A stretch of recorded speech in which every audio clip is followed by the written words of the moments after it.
RTO ఆఫీసులో సందడి చేశారు నందమూరి బాలకృష్ణ. 5 కోట్ల రూపాయలు పెట్టి BMW కార్ తీసుకున్నారు.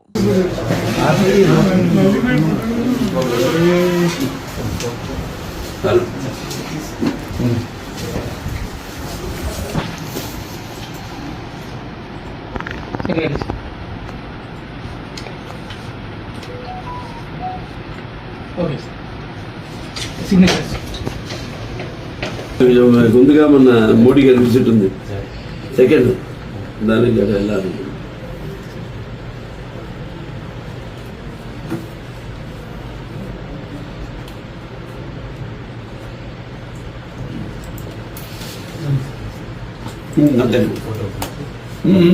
బాగుంది, అది తీశారు.